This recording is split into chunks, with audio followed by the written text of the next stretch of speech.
Hello and welcome to I Can't Believe This Got Greenlit, a show where we discuss movies from our childhood, our nostalgia from watching them as kids, how they got made, and our experiences rewatching them as adults. I am one of your hosts, Nick Warner, and before I introduce my co-host, I have to say, fuck this movie. But joining me, as always, Matthew Pelton. You can't start with that. What is that? No, I'm so upset. Fuck this movie? I'm so upset by this movie. Okay, Nick. Yeah. I'm going to cut right to the chase, Nick. Okay. I have been looking forward to this day for 3 years now. I know. I know you have. The amount of fucking shit you have made me watch for this show. And I always say I'm the one that picks the good movies. Yeah. I have fun with this show, and you pick this garbage for me to watch. Sure. So today is my revenge episode. Okay. I get to finally watch you be on my side of shit. But you're also going to be miserable. Well, that's what I didn't account for when I came up with this plan. Right. Because I was first, I think it was like after Thunderstruck or something, but you made me watch some fucking garbage. And I was like, you know what? It's been 3 years of this nonsense. He's out here picking Paul Bart and Fred the Movie, Cat in the Hat. This was Maddie. No, this is all you. So I'm like, okay. I'm gonna drag him through the fucking ringer, dude. I will say, if you go like tally for tally, the odds are I probably have picked more worse movies, like on an objective scale. Correct. That being said, this one. I feel like now we're even.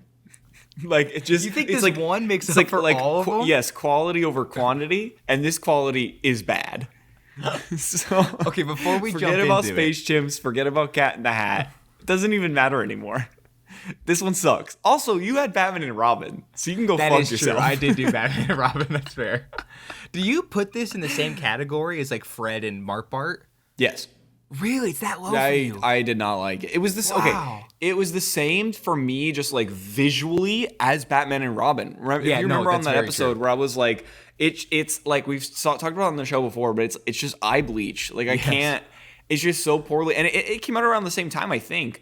But like in that pre-2000s. Yeah, like but 90s. It's like one of those things where it's like the live action, what they're trying to do with the CGI, like it doesn't work. The lighting is just so bad. And you're just like, it doesn't even get away with it. No, it does have that weird, like, neon puke look. Yes, yeah, exactly. Especially the first half of this movie. Okay, at least you can admit that. No, I will happily admit that. Okay.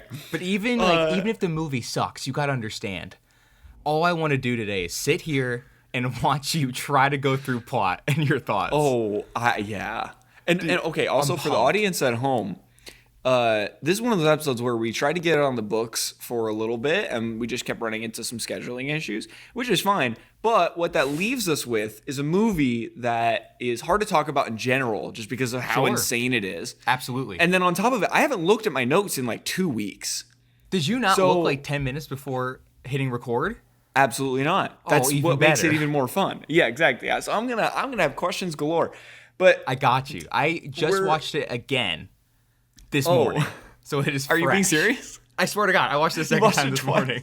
Well, because you're right. I watched it the first time weeks ago. Yeah. And I feel like I remember enough that it's gonna come back because it did it burned a hole in my brain. Oh, so you're never gonna forget. It wasn't like I don't know, it was just like a forgettable movie. It's like, no, it was unforgettable, but not for good reasons.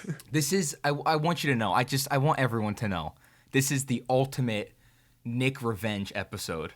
Yeah. And I'm so excited to be here. You know what? Here. You got me. Congratulations. I finally got you. But yes, we've already talked shit about this movie. We haven't even introduced it. The movie we are talking about today is the 1986 film Howard the Duck. That's officially the oldest movie we've covered. Officially, yes. I believe so. Yeah. So, well, actually, no, because we did Grinch, and that was 60s, right? Oh. Technically, I mean, that's a short TV special, but... I think we made the same mistake on Doubtfire. We're like, this is the oldest movie we ever covered. I don't think anyone said Grinch. We'll just say one of from now on. It's one of. Yeah. So, going into childhood stories, I'll let you start because, obviously, you picked this, heap of whatever. No, finish that thought. See what happens. Trash. How dare you? Howard's gonna come kill me. Dude, he's a master of quack food, dude. You do not fuck with Howard the Duck. He's gonna blow smoke in my Okay. face and then murder me. As he should. The way you're talking over there. You gotta be careful. Okay, childhood stories. So Howard the Duck.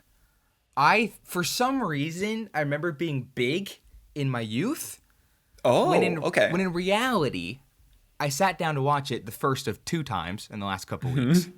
And I remember the beginning with like him sitting in the chair and like it shakes and I don't remember the duck boobs in it. But besides that, I remember that. And then I have no other memories of it. Okay. But that beginning was burned into my brain from like the age of 2 on. But you saw it. Yes. Okay. I know I've seen it.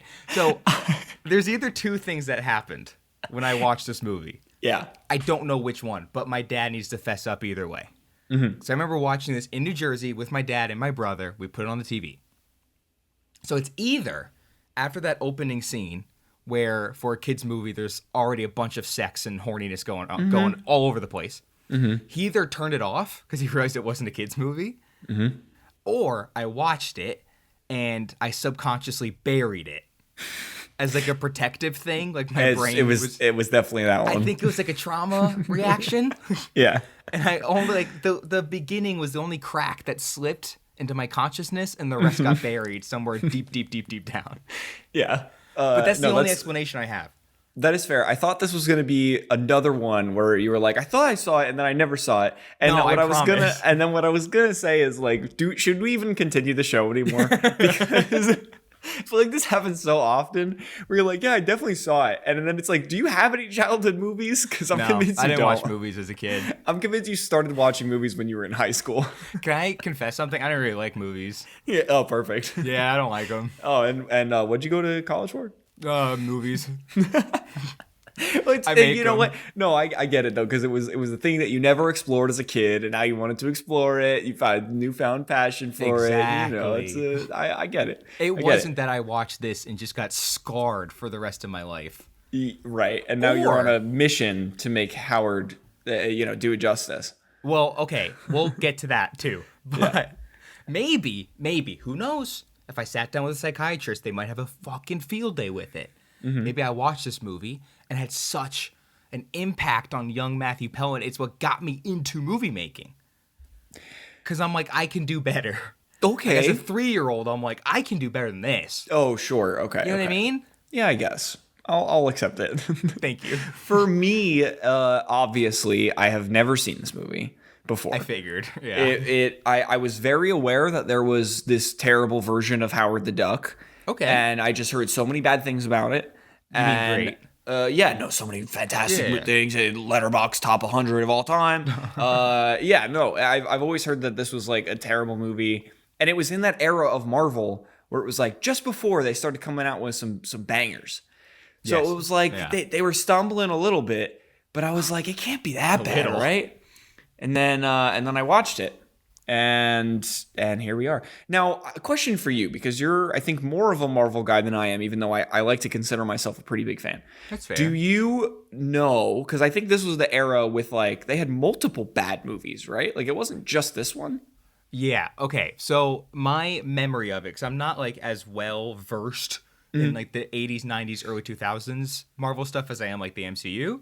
But if you look at like the 80s and 90s, you had terrible Marvel projects. Yeah. You had like this, which might technically be like the first theatrically live action released Marvel film.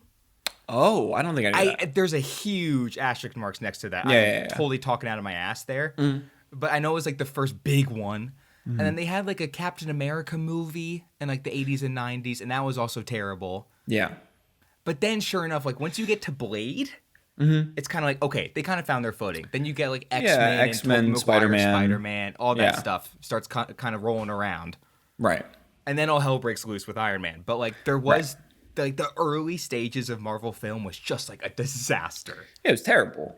But I wasn't. Besides this. Oh, right. This is like I wasn't sure if it was like how the DC universe kind of was a little earlier on, like a decade ago, or that was like, oh, all like the Man of movies coming Steel out and are stuff? bad. Well, no, where yeah, but like where it was like all the movies in this universe are bad. Sure. So it's like it's just like its own genre sort of thing. Where it's like, and early in Marvel, it was like, oh, they can't miss. Like it's just all good. I wasn't sure if this was like an outlier or if it was just like, oh, this is just what Marvel is. It's just bad. Like, okay, At that point, I guess. It's tough because again, from what I know, I'm really not an expert on this like timeline. Sure. But like back in the day, you got to remember like Michael Keaton Batman was 89 to be fair, so it was after Howard the Duck. But you had like the Christopher Reeve Superman going, and that was going really strongly. And also you had like the Batman show, which was really positive. To be fair, they had a Hulk show, which was pretty big. But like at the time, DC just ruled. Yeah. Especially cut to 89 once like Batman starts. You had like Batman Mania, like that all hell broke loose. So DC was like king. So then I almost feel bad because Marvel's like, well, we have superheroes too, and they put out Howard the Duck. It's a weird like first or second or third choice. It's such a weird choice. And it's not like the Guardians thing in 2014 where they were like, oh, we have our Iron Man and our they did the Avengers before they did Guardians. It's like, no, they just went with the Howard first. Why? Like, why? Because it feels like such a weird choice. A lot of people, like when you look at the MCU, especially in retrospect, you're like, Iron Man's a weird first choice. He was not an A-lister, but he's not Howard the Duck level. No, yeah, right. This is a bizarre choice. It's very strange. Like thinking about like the roadmap of like, okay, how do we want to position this? Not that it was like an MCU level, like we want to connect everything and make it all. Yeah. But like, how do we position this franchise and this IP for the future? And it's like, okay, rather than taking like very human stories, we're gonna go with like these alien stories. I don't know. It's weird. Maybe it was because of Superman. He's technically an alien. Maybe, but the also, duck. Like, he's a duck. It's a stupid duck. It's a duck, and it's like the 80s, and you're like, let's make him a live action, dude. And we're gonna give him like a sex scene, and he's gonna be horny all the time. Bad. This is what's gonna sell. This is what's gonna put Marvel on the map. Yeah, let's go. Horny duck. This is definitely an interesting one. I will say I do have a lot on production. So let's dive right into this. So this movie was directed by a guy named Willard Huyck. It's not spelled the way that you would spell Huyck, but it's pronounced Huyck. How do you spell it? Huyck. Whoa. Yuck. It's how I picture Goofy sounding. So wait a minute. Yeah. Conspiracy. Yeah. How did you just pronounce his last name? Huyck. No, the way you pronounced it. Yuck. Yuck. As in, it ends with UCK. Put a D in front. What happens? Oh, I see. What? Yeah. It was directed by a duck. All right, Willard Duck. So it confirmed. The whole crew was ducks. It's an inside job. I mean, the opening, I would have been convinced. Well, we'll get to that. Well. So this was this guy's fourth directed film, but nothing super notable. Although he was the writer of American Graffiti and Indiana Jones and the Temple of Doom. So he does have a bit of a resume. And it makes sense considering... Right. Which we'll get to that, because that took me by surprise, to say the least. Cinematography was done by Richard H. Klein, who did the 1976 King Kong, Star Trek the Motion Picture, Camelot, and Battle for the Planet of the Apes. So dude, get this man a raise. Pretty good filmography there, but Howard the Duck, man, what are we doing here? I like that he saw this Marvel comic and went neon, and he just committed to it. It's wild, but it's also interesting that he does have like other pretty big franchises, like Planet of the Apes, Star Trek, King Kong. Yeah, like a lot of it fits the script here as far as like his career, but his choices are very strange. I'll say that. Yeah, and they're brilliant. I don't know about that. It's probably the thing he's most proud of on that whole list. Yeah, probably. So this movie was edited by Michael Chandler, who did Julia and Julia, as well as edited by Sidney Walensky, who did The Shape of Water. Whoa. Among many, many, many others, considering the gap between this movie and that movie. Music. Oh, yes, go ahead. Sorry, she did stuff in between this, right? Oh, yeah. Yes, there was a lot between there. Like, no. Shape of Water. There was a lot between the two, but just considering the length of time between the two, she has done so much, but nothing of like super note besides that. You know, it's kind of interesting. If you think about the plot of both, kind of similar. Exactly. A little bit, honestly. Want to hear something crazy? Yeah. Never seen Shape of Water. What? Isn't that insane? Being a big Guillermo del Toro guy. Yeah. Insane. I don't know how. That's like your boy. It's like my boy, and that's like the one. It didn't like that win Best Picture, or like it won like a bunch of awards. It won a shit ton. Yeah, I'd never seen it. Do you know the general premise? It's about the fish guy who falls in love with the girl, and like she can't have him because he's a fish guy. Yeah. A woman that falls in love with an animal? Fucking sound familiar, dude? Yeah. It's the same. Dude, Guillermo del Toro stole it. Yeah. No, he definitely did from Howard the Duck. And he said, I'm going to make this better. And with a monster, a little fish monster, who's going to win me Best Picture. So it's me as a kid. Yeah. I watch it, I'm like, I can make this better. No, but it is strange because obviously you're Frankenstein. I loved his Pinocchio. Pan's Labyrinth was huge. And I mean, huge as of recently. But it's just a weird blind spot for Guillermo del Toro that I don't know. Shocked. It's crazy. That's a big one too. Yeah. But Well, you've seen Howard the Duck, so like you've pretty much seen it. Exactly. There's no need. I was gonna say I'll throw it on the list, but I don't think I have to at this point. Yeah, you've seen Howard the Duck. Yeah, you've seen the better one. Exactly. The original. So the music for this film was done by John Barry, who did the James Bond theme song and the first few of the full film scores. And the other person who did the music was Sylvester Levy. I don't know. Nothing of super note besides Howard the Duck. So take that for what you will. One of the best composers of all time. Right. Thank you very much. As I mentioned before, this caught me by surprise, but this movie was produced by Lucasfilm. Had no idea that this was part of the Lucasfilm filmography. Because again, you have Star Wars, which was a little bit before this. And coming off of the high of Star Wars at American Graffiti, you do Howard the Duck. Again, a very interesting choice. Did you say this came out in 83? I am talking down on this piece of shit. 86. How dare you? What was 86? Yeah. Oh, okay. I was like, if it's 83, that means it's the same year as Return of the Jedi. Yeah, exactly. That's crazy. It's not, but that would have been insane. But no, I mean, 3 years after, they could have done another Star Wars. They could have kept it going. But no, they got the money in this. They got to, duck into another franchise, if you know what I'm saying. Nice. So see? This movie's rubbing off on you, dude. Now it's my favorite time of the show where you get to guess how much this movie cost to make and how much it made in the box office. Let's hear your thoughts. Okay. This might be the most challenging I was going to say, this is probably, it's such a tricky one. Okay. I'm going to forget about budget for a second. I'm just going to talk out loud about box office. Sure. Because on one hand, you would think this bombed horrendously. Mm-hmm. Because it's never talked about unless it's like a joke. Sure. There's no sequels. You know what I mean? Like, it's just been like blacklisted from Lucasfilm. Mm-hmm. But at the same time, it's like George Lucas around Star Wars era. Right. That name has a lot of weight. It does. That also applies to budget. He can probably raise a lot of money right after the Star Wars trilogy. Yeah. Fuck. Now, does it lose the affinity for the guy in the company after this movie? I don't know. Well, we can assume. We'll see. Okay, I'm going to go budget, because you do have Principal Rooney, you have a live-action duck, multiple live-action ducks, some naked, you have stunts, sex scenes, visual effects towards the end that don't age well. No. I'm going to say 82... that's so high. Fuck it. 82.04 million. Somewhere between, because there wasn't an exact figure, somewhere between $30 and $37 million. Damn it. So relatively low budget.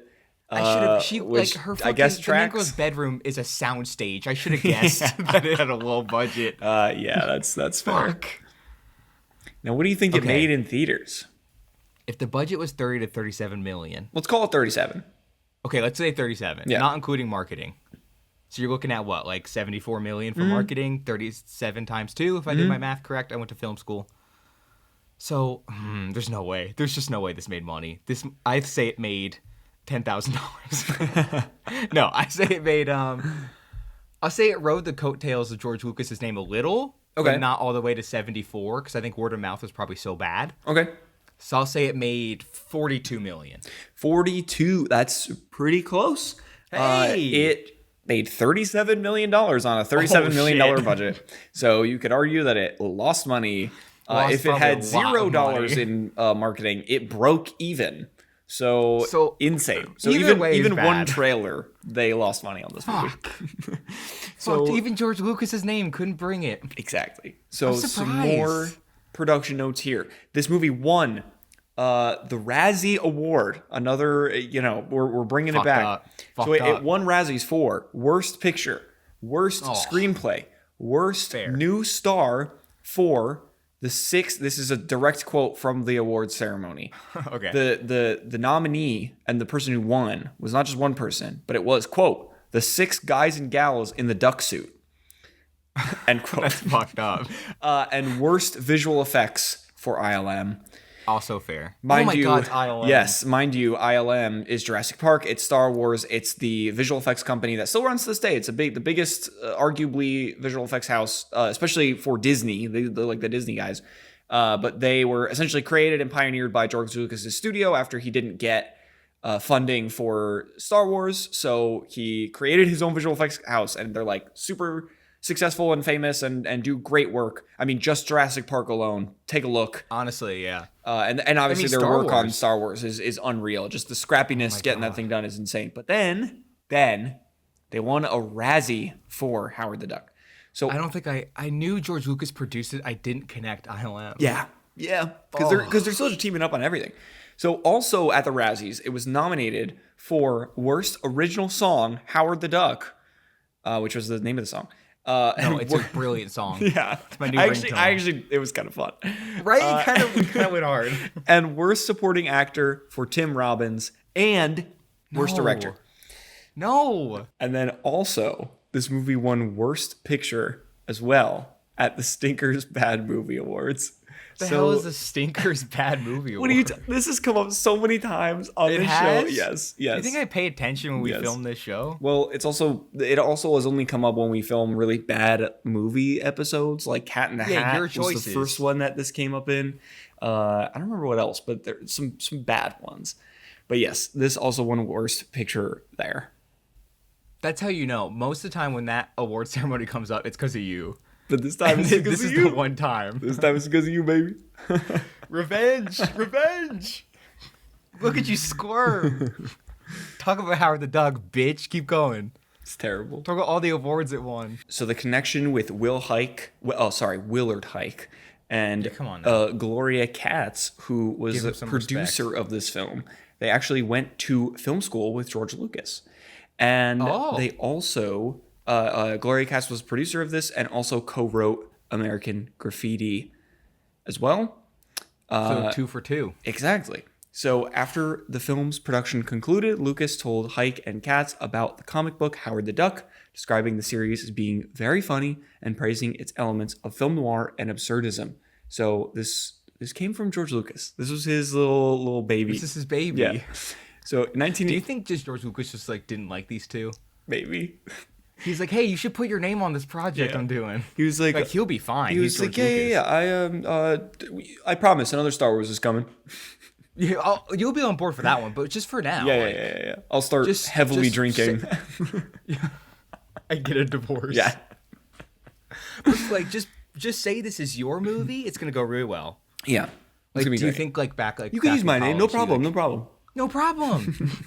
he like wanted to like cheat on like one of the girls' papers, and they said no. And he's like, I'll get you for this later. Yeah, exactly. He's like, just wait till I make Star Wars, bitch. You're done. So, in 1984, George Lucas relinquished his presidency of Lucasfilm to focus on producing films, and Lucas wanted John Landis to direct the film, but John Landis declined. So, Oh, rats. it seems like he again maybe thought it was gonna be okay, or maybe he had it out for John Landis, and then he was like, Willard Hike, I'm gonna throw him under the bus. Dude, he recalled that bully back in his college days. Exactly. So this is interesting because we brought it up a little bit earlier. Hike and Kaz strongly felt that the film should be animated. Rightfully so. Yes. Because Universal needed a film for summer release and thinking that the animated film would take too long or cost too much, Lucas suggested that the film could be produced in live action with special effects created by ILM. And this is where, I love George Lucas, and he's done such wonderful things for the film industry as a whole. But this is one of many places where I strongly disagree with his opinion on things. He does. And this is why he needs his wife and others to kind of hone in on his work. He does. Because this was a stupid decision. Listen, I love the man. Because he did make Star Wars, Indiana I Jones love him alone. too. Yes. Yeah. Almost end of story. And ILM. And ILM, just in that's general. true. And ILM. It's insane. It's almost the end of the conversation. Until he makes some very questionable decisions many times in the rest of his career. Yes. You're like, what have we done? I feel like Star Wars was so big, and same with Indiana Jones, and that connection with Spielberg. It was like, I think we might have created a monster. Like the industry just created this force that we thought was good. Yeah. Well, okay. It almost feels to me like the Robert Zemeckis, like this specific decision was like a Robert Zemeckis thing where he was like, well, and I guess like I got to give Lucas a little bit of credit here because he was like, well, it could be quicker and cheaper. So like he's thinking from like a producing side. He's like, he's trying to make the right decisions here. And obviously he didn't have hindsight when he was making these decisions. So he can't look back and be like, well, it's going to look like this and feel like this. So let's maybe not go down this path. But I don't know. It feels like Robert Zemeckis where he's just like, let's do the technology first, and then story and everything else comes second, which I think is completely wrong. As much as I love technology and cinematography and sound and all of that stuff, the tech side of things, no.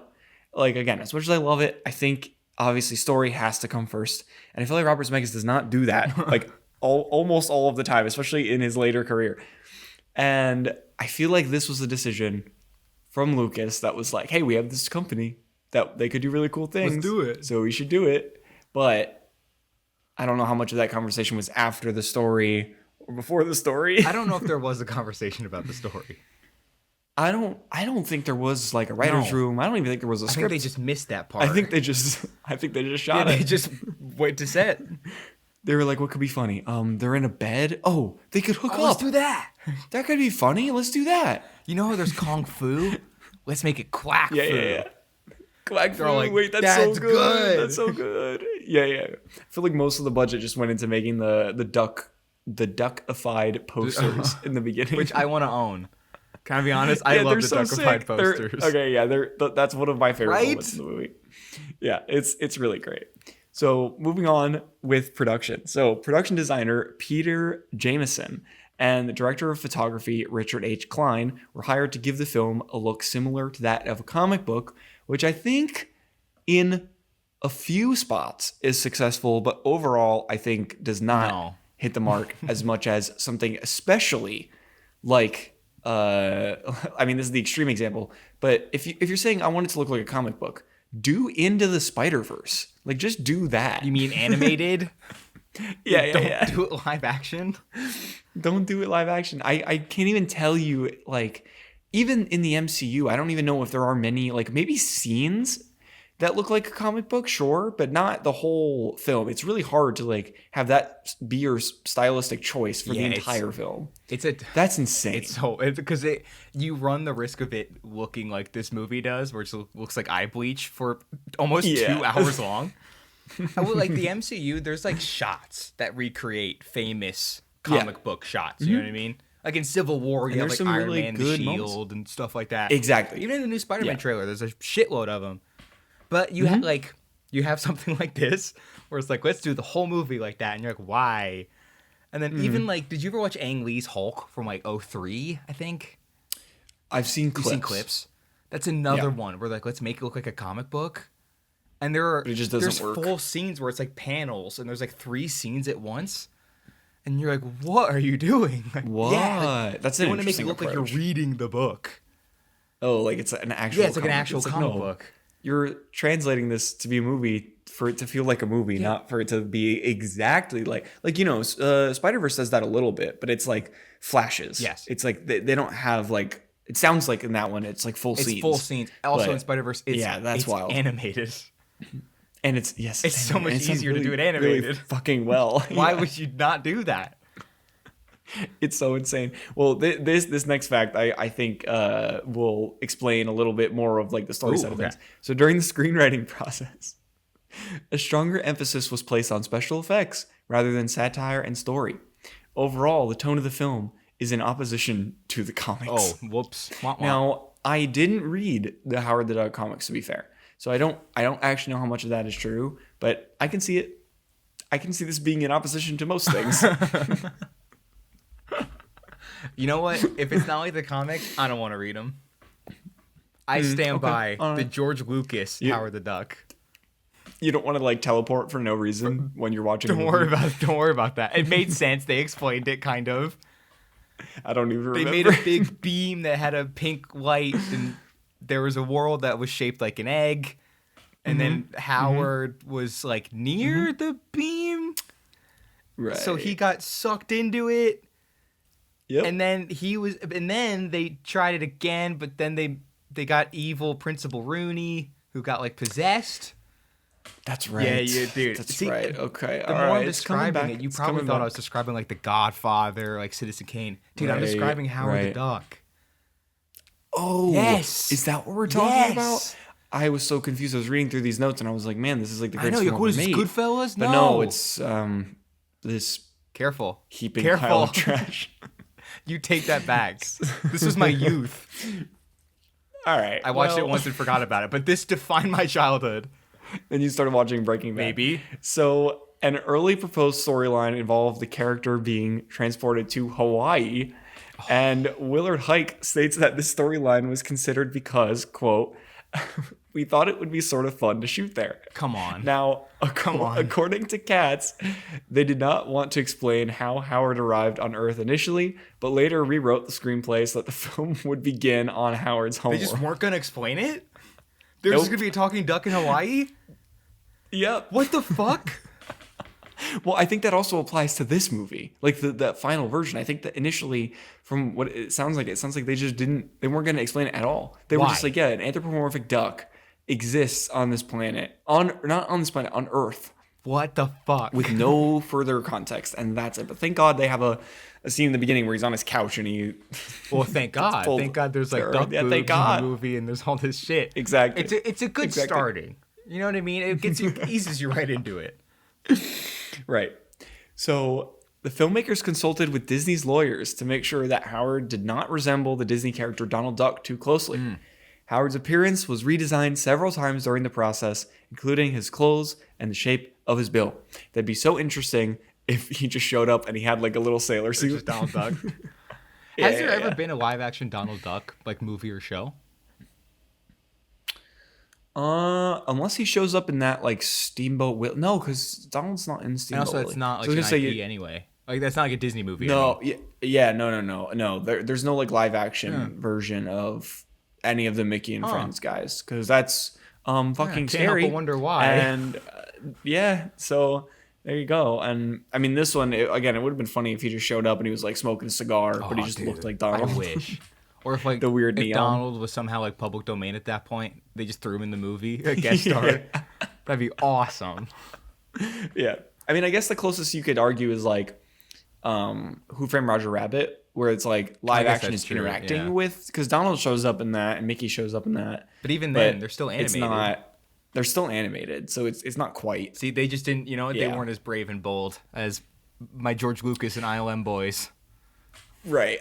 Yeah, that's the word. That's the word. for it. Brave, bold, courageous. I would be curious to see once Disney goes through the ringer of like all these upcoming live action movies, if they do like a full There's circle no and they go, way. we got to tap into that Mickey Mouse market. You think once they're done with like all the princess movies and Reclaim our Hercules boys. and shit, they'll do Yeah, Mickey, yeah. Donald, Goofy. Also, weird that they're doing Lilo and Stitch 2 in Yeah, live that's action, true. but they haven't they're not just like completing the They're circuit doing first. any of the other ones. Did it make that much money? To be fair, it made a shitload of money. Okay, then you know what? I had to see that movie twice. Because I get what? Yeah, I didn't even want to. For the popcorn bucket. No, actually, it was one I didn't buy. Thank you very much. Fuck you. I watched it once on a date, Because Okay. I think there was something else out that weekend. I don't know if it was like around the same time as Thunderbolts or something. But I couldn't be that guy. Yeah. That was like No, it was like, was around the same because that was time, right? summer. It was that summer. Yeah. it was like so early. I couldn't be like, no, we're going to see Thunderbolts. So like I'm putting my foot down. Did she wanna? Yeah, she wanted to watch Lilo Lilo and Stitch. So I was like, fuck, fine. So I watched it, and then Nicole, my roommate, also been a guest on this show, also wanted to see multiple it. times. So I had to go see it with her. And I'm like, what the? And That's I'm like, wild. how have I not seen Thunderbolts yet? What is this? Oh, so you saw it twice before you saw like, I saw it twice opening weekend. That's crazy. I was part of the problem. That's Like insane. the reason that movie made $1 billion, I am part of that problem. You contributed I to totally it. did. Yeah. No, I saw it in theaters. But it's I guess like Lion King, they technically made the second one In a but it's like a way. prequel. Yeah. But it's not like it's technically an original story. So But they never did I like guess, Jungle Book, Sleeping Beauty. Sleeping Beauty they haven't. They done did Jungle yet. Book. But I mean, they haven't done like a second one. Oh Yeah, yes, and all that's of true. those made a good amount of money, I think. Yeah, Snow White's not getting a sequel.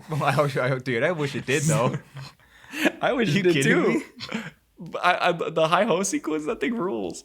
It's like the only good part. It's literally my It's favorite. also the best part of the. It's the only reason it's good. It's the best. It's the only reason. Oh, okay.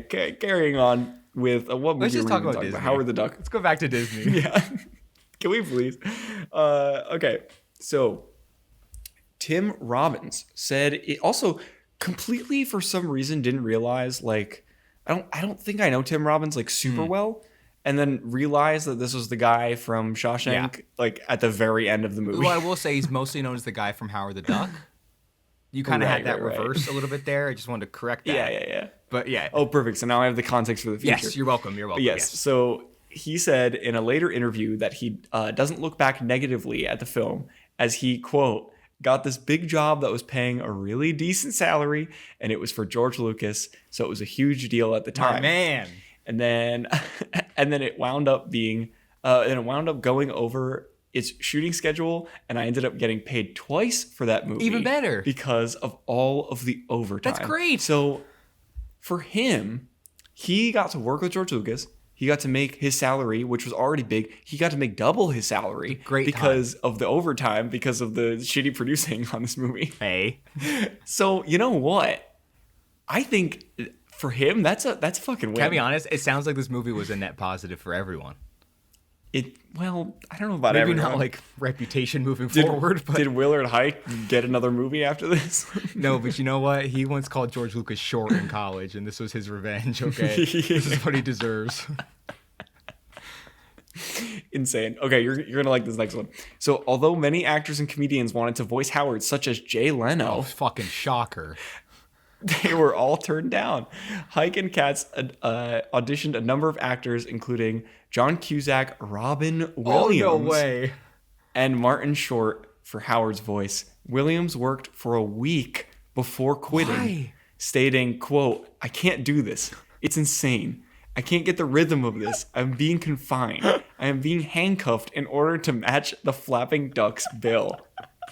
So, That's how you know it's really bad. so as a result, Chip Zien No idea. was cast as the voice. But yes, initially it was Robin Williams. They did work with him for a little bit, and he was like, "I can't do Dude, this." you know, it's which Robin is Williams how you know it's says bad. this is too crazy. I mean, the fact that Robin Williams says that he felt confined, that's your first mistake on the insane. producing team, because how do you confine Robin Williams? Second, the fact that Tim Robbins says that he got paid double his salary from just overtime alone, like that's just really, really bad producing. Okay. Like those two things support that so much. You might be right from the producing side of things. To be honest, you might be correct. If you're an actor in this movie, this was awesome. Oh, I'm sure. Because you can just ham it up and get paid a Yeah. shitload, and you get to meet and work with George Lucas. You're like, fuck yeah. Exactly. That's awesome. Exactly. That is, it's really cool. Like maybe he'll put me in a Star Wars. Yeah, and I don't think any of them ended up there. No, not a single one. So, because Howard's voice was not cast until the film had begun editing, synchronization was extremely difficult. We talk about ADR. We've talked about ADR a few times on the show, but this is what Robin Williams was saying, was like he had no freedom because he was confined to like this duck's bill just doing its thing, and you had to fit. Yeah, you had to fit the words in. And now I'm curious, as the duck's bill was flapping on set, was the actor saying anything? Probably not. Were they doing any reference, or were they just like, we're gonna fill this in and we don't actually have a script? It's such a mess. It's such a mess. Just flap for 5 seconds and we'll figure it out later. Yeah. That's crazy. It's so insane. So principal photography began on November 11th, 1985 and wrapped on March 27th, 1986. Okay. So what was supposed to be a 2-month shoot turned into a 4-month shoot. Howard was initially intended to be a fully computerized character, but these attempts proved unsuccessful. What is going on? The idea of fully puppeteering Howard was explored, but the filmmakers determined that they would need an actor in a suit to portray him for much of the film. Lucasfilm built animatronic suits, costumes, and puppets, and because of the limited preparation time, varied ducks created for the film would explode or lose feathers, and multiple ducks were built with the wrong proportions. Holy shit. So they had these disposable ducks that they could just do whatever they want with. They blew 'em and then up. they had... And they blew him up. They weren't built properly, so they didn't look nothing like him. They tried to do puppeteering. That didn't work. They were going to do fully CGI. That didn't work. So they landed on a suit, and then they landed on ADR, and they landed on firing or forcing Robin Williams to quit and paying Tim Robbins overtime. What the fuck? Was there no pre-production at all? They just went in like, we'll figure it out. I don't think so. Also, I don't think you might have just said my favorite sentence ever, because I didn't think I'd ever hear it. Where they're like, we got to make Howard the Duck. Do we do it like animated, a puppet, or animatronic? Just fucking do all three. We'll figure it out. Like, they paid for all three at once because they weren't sure which one would work, and they started blowing up on set. They did like tests, and they were like, no, this is not gonna work. Why did they get like the fucking Temu version of Howard the Duck? Like, all the proportions were wrong. Nothing was working at all. He had no dialogue. What the fuck is this? It's so insane. I will say, I'm now reading more of my notes, and I'm realizing I need to make a correction. Ooh. So, I guess add additional context, not necessarily make a correction. Okay, ready. So lead puppeteer Tim Rose was given a microphone attached to a small speaker, which would allow Rose to speak the dialogue to help actors respond to Howard's dialogue on set. So they did have some sort of reference, but then they were like, okay, we can film ADR. And we'll get Robin Williams, that is famously known for improv. And not like direct line readings. Insane. Let's get the guy known for improv and not allow him to do a single line of improv. Oh, and let me add to it here. While wearing his suit, Gale could only see through Howard's mouth and had to sense his location without proper eyesight. What is this? This you made this up. This is a joke. The final note on production here. The opening sequence where Howard's chair is propelled out of his apartment used wires that were later digitally erased by a computer. This was the first use of this technique, which soon became popular when it was used in films such as Back to the Future Part 2, Terminator 2, Judgment Day, and The Matrix. So it did push it's groundbreaking movie technology forward, but with all the rest of it, what the fuck? This is insane. I don't think I've ever cried laughing on this show before. That was insane. It just fell apart too quickly. Usually That's why I had so much on production, because I couldn't not include any of those. Oh my god. Could you imagine just you're on set and your main character it just explodes? Like that's just insane. Going into plot of Howard the Duck. Oh, I'm so excited to see you do this. We open with George Lucas Presents, and in my notes I just have a bunch of question marks because I was like, what? This is before I did any notes for the show. I like to watch the movie with no context first and then learn about how insane it is. So yes, George Lucas Presents, and I was like, what the hell? And here we are, ILM winning a Razzie. It's not Lucasfilm. No. Yeah, like the little Lucasfilm logo didn't pop out. It was just George Lucas just Presents. George Lucas himself. He loves loves Howard. Like, the company of Lucasfilm was like, no. Well, it was technically produced by Lucasfilm, but I don't know I don't know. Right? I don't know. It's like, why it's wouldn't very you want to put your interesting. name on this? Or maybe the theatrical version had it, and then when they went to go put it on They like cut it. streaming, they took it out. They made a Howard the Duck special edition. Yeah. But the George Lucas title card is like embedded in the actual film, so they couldn't remove it. He's like, make that bigger. Yeah, exactly. So we see that Howard the Duck, that is, lives on a version of Earth where people are anthropomorphic ducks with multiple gag posters like Raiders of the Lost Ark, TV shows full of duck people, and neighbors that are ducks. So I will say, when we first opened this movie, I was pretty in. I was a pretty big fan, especially of like the movie posters and the fact that they were really setting us in this duck world. And that was immediately ripped away from us. Now, because whoa. he gets launched out of his Earth into our Earth and lands in Ohio. Okay, But yes, okay. go ahead. Let's backtrack here. Because that opening is like the best opening of any movie ever. It was genuinely like I was in. I was in. Yeah. Because it's so bizarre. And there's so many like parodies of movies. So okay, like either this guy is a movie star or he's just a fan of movies. I believe it's the first one. Because he has like fans calling him, asking to like suck his beak or whatever they say. It's just some crazy shit like that, I swear to God.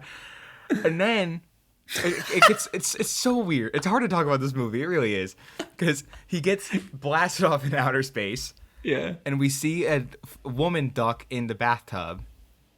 Boobs are just out. Yeah. So within the first 2 minutes, there's just all this sexual shit going on. And I'm like, I have a feeling that my dad did turn this off, and that's why I don't remember anything else. It is a very like overtly sexual movie. The whole movie.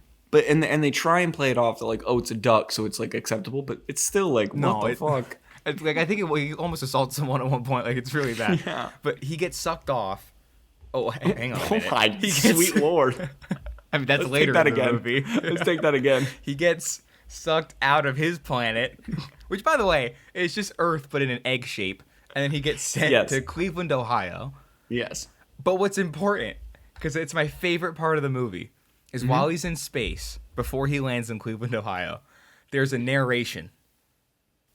And it's my favorite narration of all time because it explains nothing. Okay. It literally is just I don't even random remember words this. connected to each other. They Would don't it- mean anything at all. It's just like a string of gibberish. It's just a string of... It just says, like, and now here is Howard the Duck. And it just cuts to the title, and then the movie starts. I'm like, that did nothing at all. There's no exposition. There's no setup. There's And nothing. wait, now correct me if I'm wrong, but I don't think that voice comes back at all during the rest Never of the again. movie. Never comes back. Never Perfect. explained nothing. That's so insane. It's not like So, the actor comes back. It's just a I random also- voice. Right. I also made a note that the way, and we mentioned it before, but the way that this movie is shot is glorious. wild. Like I don't know if it was the cameras or the old lighting techniques or just that like the Howard puppet scared me, but it's so insane how this movie looks. And like right from the jump, especially as he's like teleporting, when he's being sucked off. When he's teleporting it to our Earth and when he lands on our Earth and it's all like grungy and like underground noir, Yeah. like all this stuff. And I know it's a noir, so I wanted to play into that a little bit. But it really threw me for a loop, and it was like Batman and Robin, where I was like, I just can't as much like camp and fun as it is outside of the or in the opening. Nothing outside of the opening is fun, but outside of the opening, I was like, man, I just really don't like how this looks, and it really threw me for a loop. It is. I will be honest. It has a very Batman and Robin neon feel to it. It does. Yeah, And I did right because I think like an hour into the movie, I still couldn't figure out if this is Cleveland, Ohio, like dystopian, or if this is just Cleveland, Ohio in the 80s. Like, I genuinely could not tell. well, yeah, because they had like an underground. So when he lands in Ohio, he gets attacked by a biker gang of Right. sorts. We don't really know, and he's forced into and out of a club, and he's almost run over by a truck and almost gets beat up by a couple. So immediately we're just like thrown in this. So okay, just taking you through the phases of me experiencing this movie. Because again, this is my first time watching it. I was so into the beginning. I was like, oh, it's gonna be campy. It's gonna be so fun. Like they're gonna play into the humor of it all. They're in this duck world and they're gonna stay in this duck world. Nope. And as soon as he entered our Earth, I was like, oh, this is a weird turn. And then we proceeded to go through like 7 different bits nonstop for like 5 minutes of him just getting attacked, beat up, like thrown around. All this stuff. It's so grungy and dirty and eerie, weirdly lit. The music's strange. Like I was so taken aback by how insane of a hard left this movie, like a full right angle this movie does, and it's just insane. So to your point, I don't know if it's like supposed to be this weird dystopian like Back to the Future 2, or is it 2 or 1? Where it's like everything's all like weird, and it's 2. Yeah. Where everything's like all weird and like it almost felt like that, where it's like everything is right, but it's not quite. It's like slightly off. Yeah. Or if that just was like it was in the 80s. If we have any might just be the folks 80s who Cleveland. grew up in Ohio, specifically Cleveland in the 80s, please chime off in the comments. Please tell us if this is what you experienced, like grunge bands and getting beat up 24/7. I can't. I didn't think. I went into, okay, I'm going to be honest. I went into this episode not knowing how this was going to go. Because this is probably the most, like, bizarre movie we've ever watched for this show. So strange. I feel bad because I have no witty commentary. I have nothing fun to say. I'm just sitting here with tears in my eyes. No, because usually hard. it's me defending the movie, regardless of who picks it. And I'm defending it. You're coming at it for whatever reason. I don't know what to do. I'm at a loss. And now I don't know it's just what to do. me fighting against this movie. I feel like this is the first time I've ever recorded a podcast. I'm like, I don't know what this microphone is. I don't know where I am. Like, I don't know what to say about this horny duck. So I'll continue on with the plot and Well, hang let on. you Before you need do. to. Because I think the first 10 minutes of this movie should be in a museum, and I'm not even kidding. I agree. I swear to God. It's actually so good. I They should enjoyed play it. this because you go from like this horny duck fever dream, and then within a minute or 2 minutes, he gets sucked off and goes to Earth. And then on Earth, it immediately jumps into basically a music video. And then a bunch of like Mad Max level people find him. A talking duck are like, let's bring him to the club. So they throw him to the club.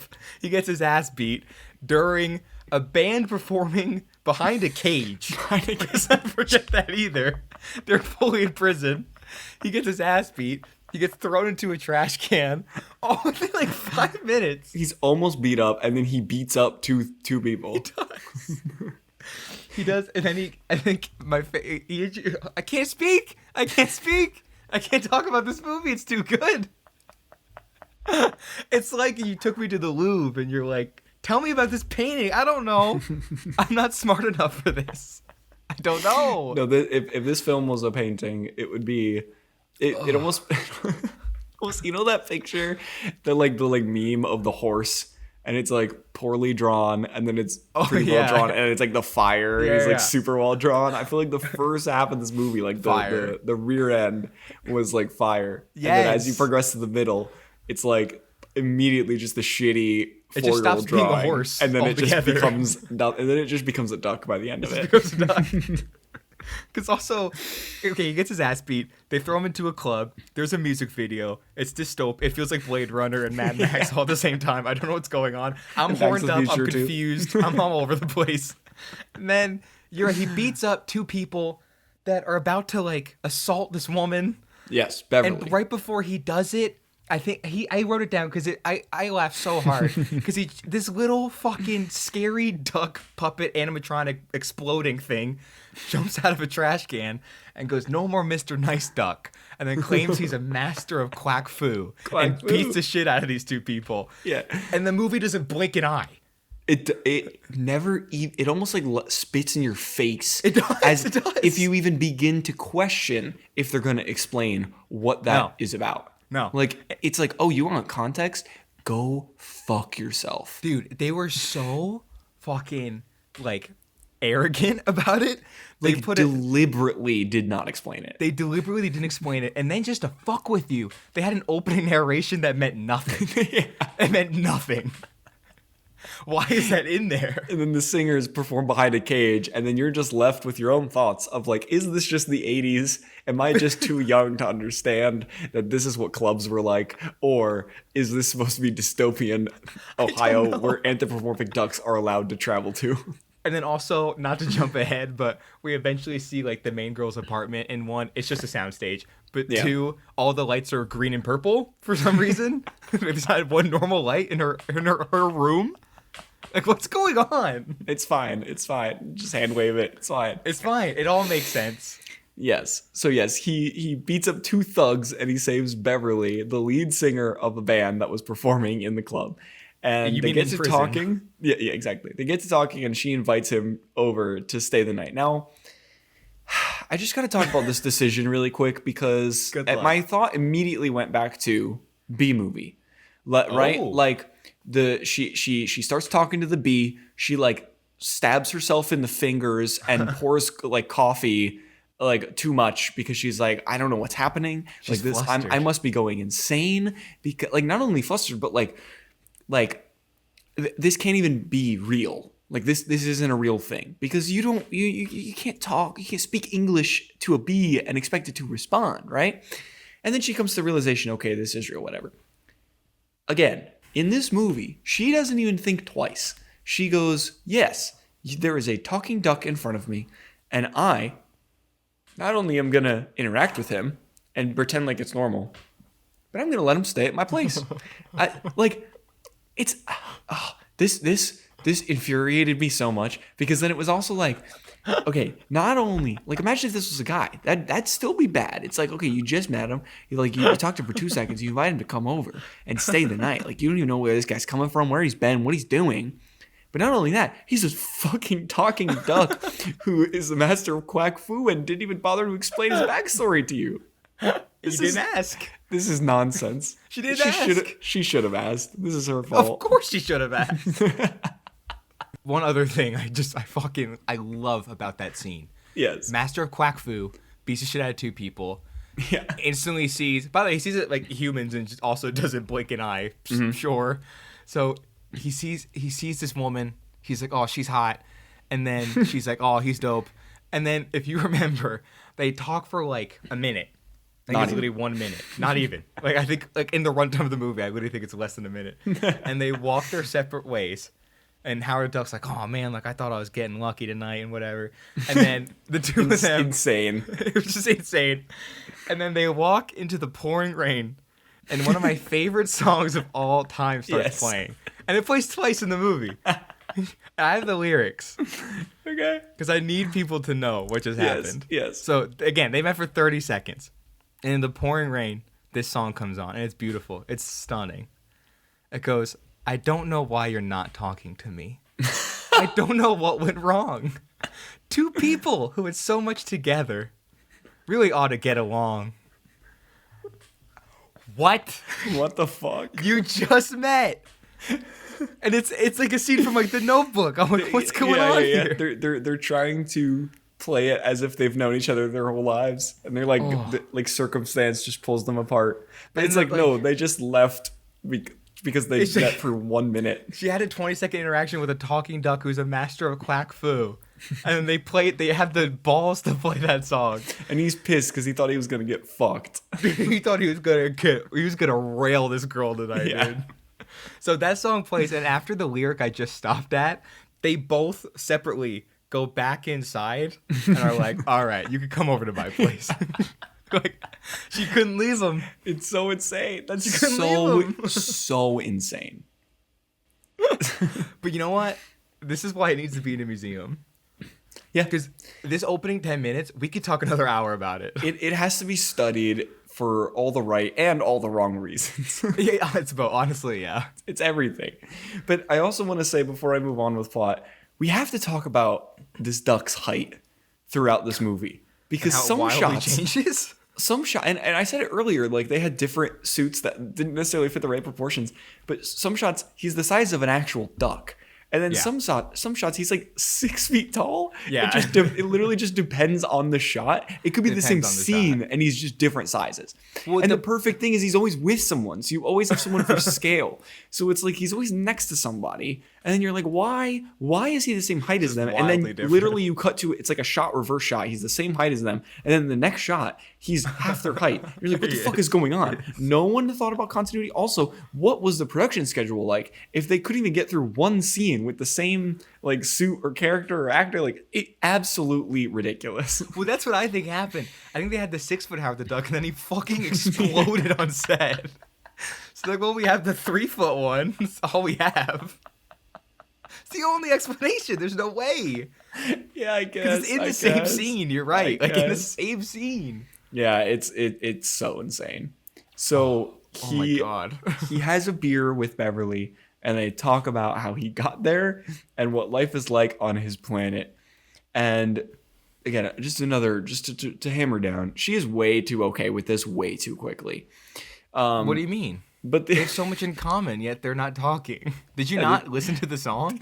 I know they both did. Yeah, So come on. the next day, Beverly takes Howard in a bag to her scientist friend Phil, who she thinks can get him back to his planet. I'm reading this and I'm like, I don't even remember this. You but don't. now She literally throws him in like a trash bag. It's all coming back. Yeah. So he doesn't believe they can get him back to his planet, so he accepts his life on Earth. And he gets a job as a janitor at like a romance spa. I don't really know what this place was. Yeah, it's like a brothel. Yeah. I'm like, well, okay, sure. Yeah, okay. But he quits not too long after because he is treated very poorly. Now, I want to ask you something. Yeah. Because the scientist man you just brought up is Tim Robbins. That's Yes. his character. Mm-hmm. This is his best performance, no? Like, objectively speaking. I would have to say that, yeah, Shawshank Redemption's probably, I wouldn't even say a close second. I would say it's like pretty far down. And then That's I like would a say, Razzie level performance. yeah, if I'm being I would honest. say it's like everything else is probably below that. I guess by default, Right, it this would is have to number be one. his best performance. Yeah. I would say at one point, you could tell he was having the time of his life during this Well, he's movie, getting 'cause paid double. He's getting paid double, and he's just hamming it up with this duck that is rapidly changing height in the same scene. And I think when one of the scenes, and there's no way it was in the script, because he has a line, and then the lady, who's also the mom from Back to the Future, the one that's having sex with Howard the Duck, says something, and then it goes back to him, and clearly he had a line written. But instead of saying the line normally, I swear to God, he just went, and then just said the line. I do remember that. Yeah, and I'm like, there's no way that was written down. There's no way that was the direction from Willard. No. And you know what? They probably wanted to do another take, but there was already too much overtime, and they probably couldn't afford it. So he's like, I can literally do whatever I want. Yeah, maybe he realized. Like in his normal, whatever, 8 to 10 hour day, he was like, well, if I fuck up enough takes, they're going to still have to get it. Yeah. So, and I'm going to be paid no matter what. So let's just go crazy. So, and maybe there was no AD. Maybe they couldn't afford an AD on that set. So maybe they were All the like, money well, I was guess going to we these have to animatronics. just go get it. Yeah, exactly. They were just blowing up animatronics left and right, and then they couldn't afford another person. So, listen, I'm convinced he owned that set. I'm also convinced that this is his best performance. I think so, too. He was so good. I think, okay, all jokes aside, just for a second, remember Steve Martin in Looney Tunes Back in Action? Yes. I feel like that's what what that Steve Martin was trying to do, what Tim Robbins did in this. Sure. For me, I'm going to be honest, Tim Robbins kind of worked. Yeah. Yeah. I didn't hate it. I didn't hate it. I didn't hate him as a whole. I just wish his character was in a better movie. Well, I don't know how that's possible. I'm not sure what you mean by that. All right, moving on with plot. So we see him live a lonely Ohio life before going back to Beverly.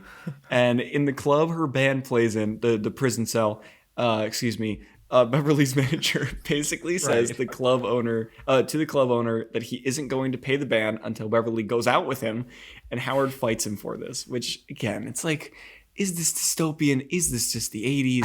I don't know. And it's really sad that like we can't tell. We can't figure it out. It's really, really sad.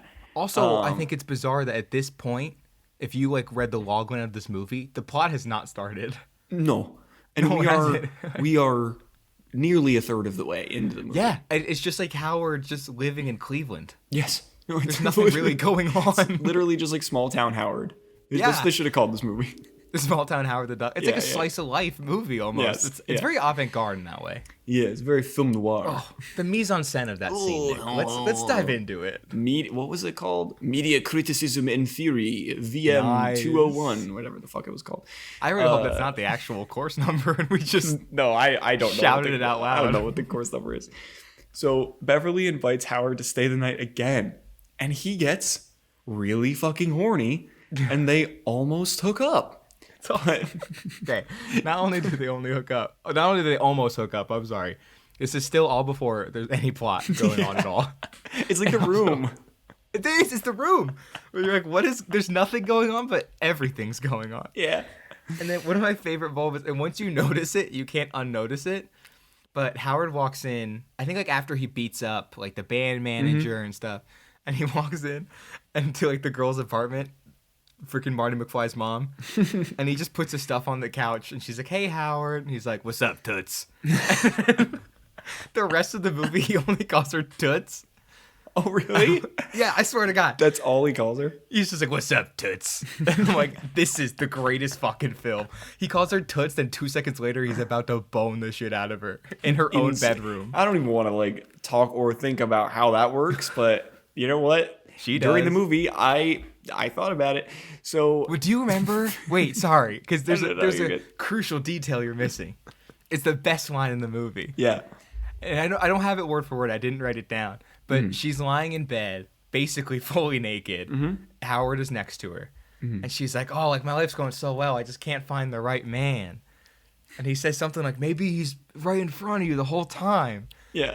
And then she goes like, "Maybe it's not a man. Maybe I should try out the animal kingdom." Yeah. You're like, "What the fuck?" That was insane. It was at that moment where I'm like, if my dad kept this on, he has a lot to answer for. Well, and it also begs the question, right? Like, did she immediately think he was attractive? Yeah, probably, because they only talked like for 5 minutes. So were her intentions also not pure?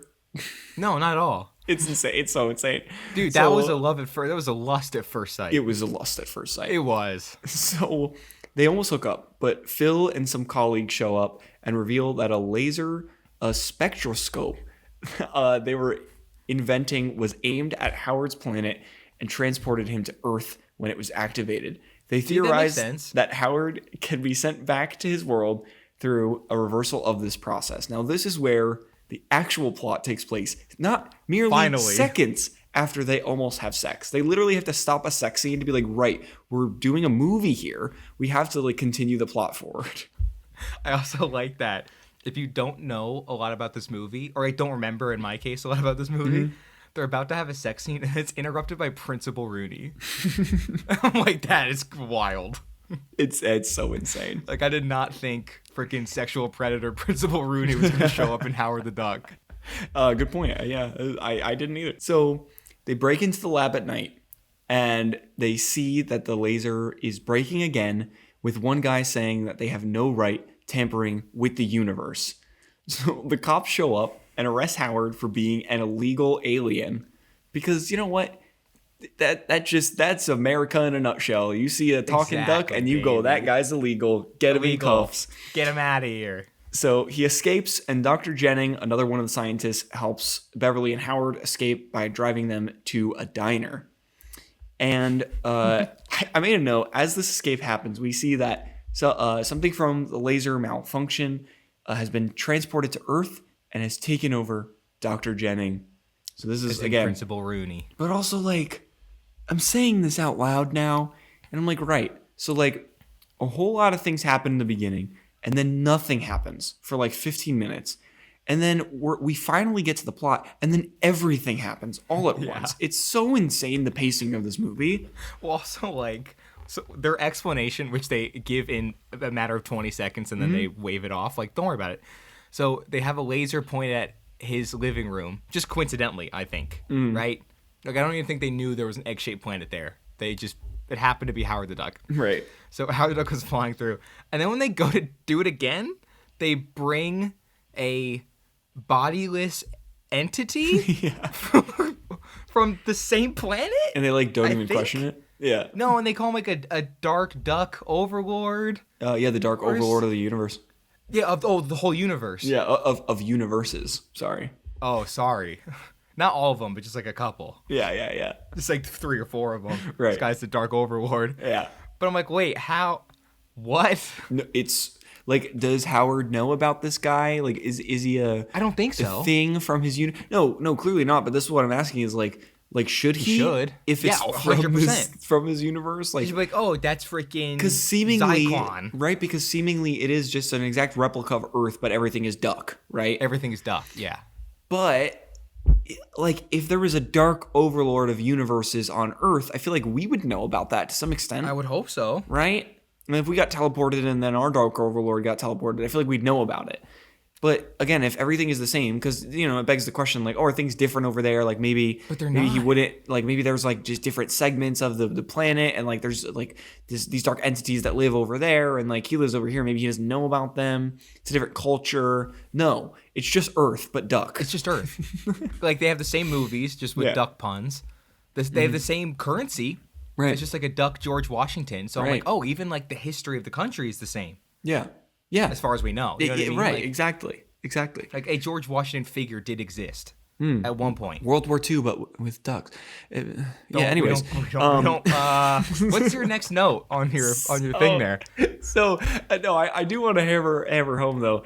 Like, it's so wild that it's like, the movie's what, an hour and a half? Like Hour 50. Oh, it is an hour. Oh, my God. Yeah, it's almost 2 hours. But see, okay, this almost hammers home the question, or hammers home my point even more. Is because, right, it's like the first 10 minutes, so much happens. And then it just stops. Masterpiece. It just, like, hard stops. Yes, it does. And then you're like, okay, the plot is starting. And then Almost an hour in. Almost an hour in. And then the Dark Overlord introduces itself at this diner, and we're at like an hour and a half. Like, Yeah, it's almost over. it's almost over when the plot's like getting started. It's so, like, I do not understand. Like, if you were to break this out into a 3-act structure, like, even just trying to talk about it now, I don't even know, like, where Act 1 starts and ends, and it's just so insane. Like, well, what was the script breakdown of this thing, like, story-wise? Nick, why are we acting like there was a script breakdown of this? No, they couldn't even afford an AD, so I don't know why. Dude, they just showed up on set with an animatronic, like, Yeah. let's do it. Right. We're gonna have 3-foot Howard. We're gonna have 3-foot Howard. Before 6-foot Howard blows up, we're gonna have 3-foot Howard work as our script supervisor and our assistant director, and he's gonna make sure that we're gonna stay on track. And that's why Tim Robbins got paid double. So Yeah. they show All up. worked out. They show up at a diner, and this entity introduces itself as the Dark Overlord of universes. And he demonstrates his developing mental powers by destroying the table, utensils, and condiments. And a fight ensues when a group of truckers in the diner insults Howard. He is captured and is almost killed by the diner chef, but the Dark Overlord destroys the diner and escapes with Beverly. And Beverly admits in this scene that Howard is her boyfriend. It's true. They're in love. They're in love. Not only are they in love, sight. but they are dating officially. They're dating officially. He had time to ask her out. Of course. Is this the 80s or is this dystopia? I don't know. Maybe the 80s was dystopian. We weren't around. Yeah, I don't know exactly. what Cleveland was like in the 80s. I don't know what Cleveland's like now. I've never been. George Lucas produced this movie, right? I think. And this came out. I don't know. Allegedly. He presented it. I could tell you that. He presented it. No, I know he's an executive producer. Yes. This came out 3 years after Return of the Jedi. Mm-hmm. In Return of the Jedi, there is a villain that looks like a human with a scarred up face that shoots lightning out of his hands. Right. Called the Emperor. Does it sound familiar, man? Yeah, he ran out of ideas. And this was George Lucas's downfall. This is it. This was his downfall. No, this and was the his prequels. peak. Oh, okay. The prequels were his downfall. This was like he was riding the high. This is just before. Yeah, dude, this is like top of the summit, and you got to go down that mountain. You know what I mean? I love to imagine that American Graffiti leads to Star Wars, leads to Howard the Duck, and it's an incline in your mind. The whole thing is an incline. What do you mean? There's no like jagged lines. There's no like stock market Nope. lines. It's It's just This up. might be. You could argue, especially the first 10 Losing minutes. my mind. This is his most artistic film he's My ever brain done. is melting. It's a lot of layers here. Yeah, I guess layers of fucking strobe lights, LED lights. Though I do like that, like halfway through the movie, they just made Rooney the emperor. They just like gave up. He's the Dark Overlord. That's just the emperor. It's Right. the same shit. It's so insane. So Howard finds Phil and apologizes, then helps him escape the custody of the cops, which is insane. They take a makeshift airplane to get to the lab where Beverly was taken by the monster after charging up his power at a power plant. And the Dark Overlord's plan is to use the laser to transfer one of its own kind to Earth so they could rule together. I think a bit of like a love situation happening here. Well, maybe he got jealous Yeah, I think so. that Howard's now dating someone. You know what I mean? I also made a note, and I don't even remember this, but I made the note while watching it. I said, and I quote, "I love how Dark Overlord's look is just evil Einstein." We're moving on It here. is. So It totally is. I don't even remember. So they arrive at the lab and seemingly defeat the Dark Overlord with it being released from Dr. Jennings' body, but it shows up in its true alien form, which looks so insane. It looks really bad. It looks so bad. So Dark Overlord is finally defeated by Howard just before the other alien arrives on Earth, and they wind up destroying the laser to ensure no other threats can come to Earth. He accepts that he will not be able to go home and has to make a life for himself on Earth. Howard agrees to become the manager of Beverly's band. They sing a song about him, which got nominated or possibly won a Razzie. I don't remember from the beginning of this episode. Should have won an Oscar. He Fucked up. has a solo somehow, even though he's the manager. Yeah, he does. And all is well in the world, and that is Howard the Duck. Do you see how quickly the Dark Overlord guy shows up and then disappears? The movie just ends. It's done. It's done. It's like the final 20 minutes the plot kicks in. No, that's not even a joke. It's literally the last 20 minutes. This movie's insane. I love it. This movie's so insane. So going into final thoughts, I'll let you start since you picked this one. Did this hold up or did it not? Let's hear it. Nick. Why are you laughing? am I about to end the show? No. You don't know what I'm going to say. But, I didn't hate it. I kind of liked it. I did. I kind of liked it. All right. Okay. Here's my defense for Howard the Duck, okay? And I'm so serious when I say this. I'm so serious. Is the second half of the movie, once the plot actually begins, I gotta be honest. So 25 minutes. The last 25 minutes, the actual substance of the movie, is very, like, generic, whatever. Yeah. It kind of stops being this insane, bizarre acid trip. Right. However, I do think everything before they go to the laser and it explodes and Rooney becomes the emperor, everything before that is just so fucking unique and bizarre. And I can easily say I've never seen anything like it. And I don't think there is anything. I think I go the rest of my life holding that thought. And I will die on my deathbed being like, that is a one-of-a-kind fucking movie. So just for that fact alone, that I'm watching it and I'm like, what the fuck is this? I've never experienced anything like this. I've never seen anything like this. And I never will again. I almost respect it in a weird way. Okay. And there is I'm gonna be honest, especially in that first half, there is a little bit of charm there.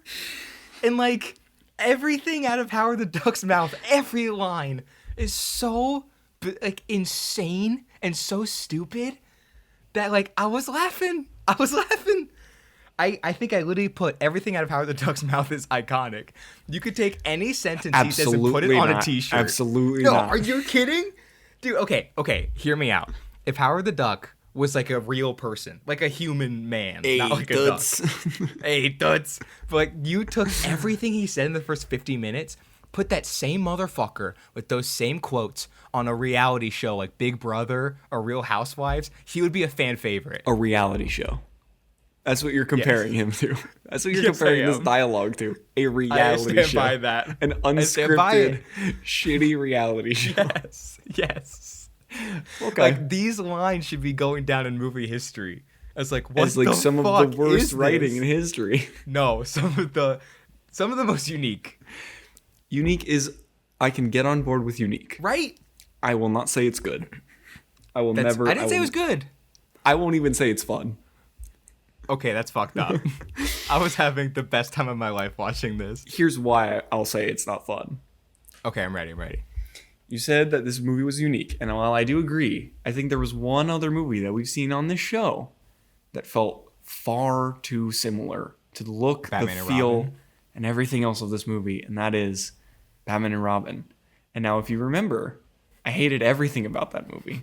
Yes, And you did. all of those feelings came flooding back during this movie.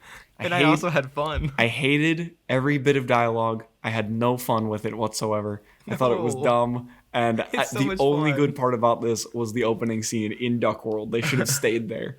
They should have stayed there. That's the hill I'll die on, is they should have stayed in Duck World and not gone to fucking Cleveland, Ohio. And I hated how it looked. I hated how it was edited. ILM, they do great work. This is not one of them. I'll give you The that. score was bad. The acting was bad. Everything about it was bad. Again, the only thing good about this was the opening, and then our boy, top of his career, Mr. Shawshank himself, Tim Robbins. And that's it. killed it. And honestly, like I mentioned it a little bit at the top, but I think it's such a wild ride overall, especially when you look at this in context of all of the 80s and 90s Marvel movies. Yeah. It's just so, again, unique, sure. There were fun moments, but overall, Yes, correct. the fact that I even like had to question whether or not it was an hour and a half just goes to show that like almost all of this movie, I was miserable. I was really miserable. So you know what? You set out on a journey to give me payback for all the bad movies, some of which you didn't even finish. All the bad movies is that I've correct. given you in the past. And I must say, hats off to you, sir, because you have done it. You've gotten Thank me. you very much. I you. feel drunk with misery from Howard the Duck, and congratulations. can I be honest? I feel accomplished. I feel like for the first time in the history of the show, I want to continue. And maybe for the first or second time in the history of the show, I'm comfortable ending my career as a podcaster. Yeah, our roles have been switched here. You know what? I kind of love it. Yes. To be fair, the Batman and Robin visual comparison, I'll give you that. Especially the first half. Like once they leave Cleveland, it kind of just becomes generic looking movie. Sure. But the first half is very stylized. I will say it was before Batman and Robin, so it gets the credit for your favorite art style. Makes it worse. No, it makes it it's groundbreaking. I don't know what you mean by worse. At least Batman and Robin was trying to do it better. This No, just how sucks. dare you? No, that's incorrect. Okay, would you agree? And even if you put this in the same category as Batman and Robin. No. Hey now. How dare you? Fuck you. I quit. I changed my mind about everything I just said. I quit. Howard the Duck. It's almost like when you travel and you go to like a foreign It's not like country. when I travel at all. No, it is. Hear me out. You're traveling to a foreign country. Let's say you go to like Australia, India, Great. Pakistan, whatever. Sure. And you have a new cuisine that you've never had before. Your taste buds are like, what is this? You might not like it. You probably don't. But it's new. It's just like, It's invigorating. it's such an interesting 3 choices of countries to make. I love it. Australia, India, Pakistan. Perfect. I love Would it. you agree? Yes or no? Sorry, I was so hung up on the countries I didn't hear the last part of your statement. Those are the 3 on my bucket list, apparently. it's so different that you're like, oh, this is interesting. Almost. It's like you try a new cuisine at a place you've never been. You didn't know there was something that tasted like this on planet Earth. Sure. And you might not like it. Yeah, curry would just fuck up my stomach. Honestly, that's actually a great one. I'm really not a fan of curry. But the first time I had curry, I was like, whoa. I didn't know things could taste like that.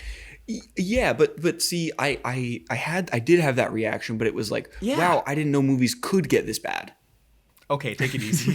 Take it easy. You lobbed that ball straight up to me, and I just slam dunked No, it. yes, that's because it was low-hanging fruit. I thought better of you. We're an award-winning podcast. But there's like, again, I'm only talking about the first half, sincerely. Yeah. But the pacing, I've never seen anything like it. The dialogue, I've never seen anything like it. The set design, the characters, it's all just so strange. Yeah. I will give you, again, I will give you the unique note, and I will give you that, even Batman and Robin, there are still elements of this movie that I'm like, I've never even seen anything like this before. Yeah, genuinely. There's a good reason for that. I don't think that was good, and I'm glad they never did it again. I'm not saying it's good, but I respect it on some level. I do respect it on some level. Some level. Again, for the opening, I respect it. Yes, exactly. The first half, was it misguided creativity? Yes. But at the end of the day, could you argue that first half was still creative and imaginative? Yes. Yeah, sure. Maybe not the best execution, you know what I mean? But they get credit for that. I will give you that. I will give them credit for that. I have a new rating system for movies. Okay. You're going to love it. Oh, this is implemented for every movie now. Every movie going forward will be on this rating system. Okay. Because as you know, people at home, I don't know if they know, but I quite like my physical media. Mm-hmm. I have a lot of 4K steel books. I do a lot of Criterion. I'm a big movie nerd like that. Wasted a lot of money on physical media. So I wanted to incorporate that into my rating system. Okay. So I have, starting from the top, the best a movie can be rated on the Matthew Chase Pelton system is I'd buy it on 4K. Okay. If I'd buy it, it's got to be pretty freaking good. Mm-hmm. I got to really enjoy it. I don't just buy anything. Second one, I'd buy it on sale. Okay. Black Friday, discount. You know what I mean? Right. I would refuse to buy it regular price. But is this still 4K? Is this Blu-ray? Is this DVD? Not really matter? It'd probably still be 4K. Okay. But if it doesn't exist in 4K, I'll settle. Okay. I'm a man of compromise. I'm an understanding man. Mm-hmm. Third one, I'd stream it. Okay. I wouldn't own it, but I would watch it again on like a Disney Plus or something. My last one is I'd never watch this again. But let me go back to the streaming for a second. If Sure.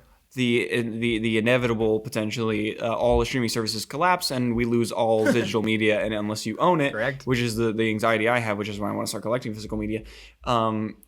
So if you could never see the movie again, you have to put that in like the little asterisk of like There's an asterisk. yeah, That's true. you would stream it with the potential that you could never see it again. Yes, exactly. With the caveat, I'm fine, never seeing this again. But like, if someone came over and was like, "I never watched this movie," I'd be like, "Sure, why not?" Like, I put it on. Okay. And then what's the? And then fourth one's never watch it again. Okay. Those are my four. Okay. Do you want to guess where Howard the Duck falls? This one you're probably gonna buy on sale. I put I'd stream it. Yeah. Okay, that's fair. Now, it started off, I was like, I'm buying this shit immediately. 4K. And then as the movie went on, I was like, maybe on sale. And then fucking Emperor showed up. I'm like, I'll stream it. Okay, let me say this. I would buy the opening 30 seconds of the movie on 4K.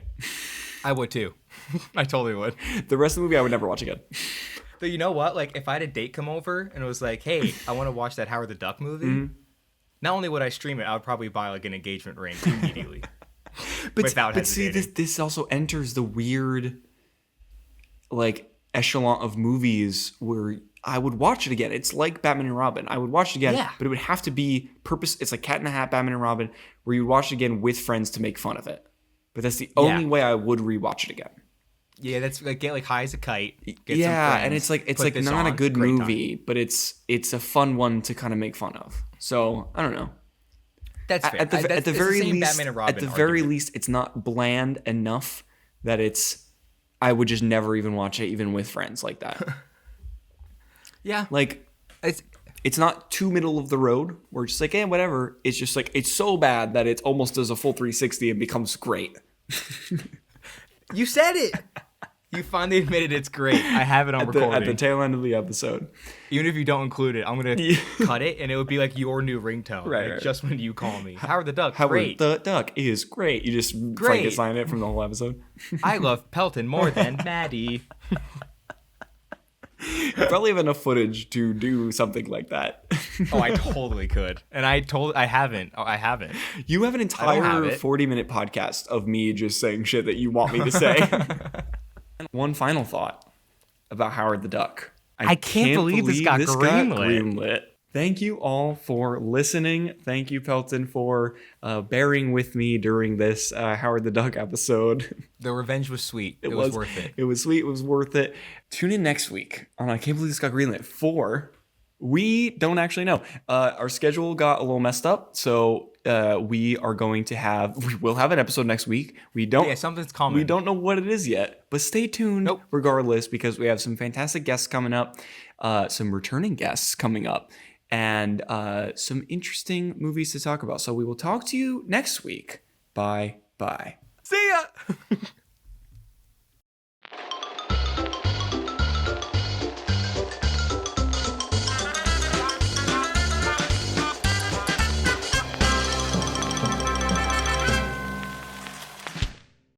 This has been a Quaywood audio production.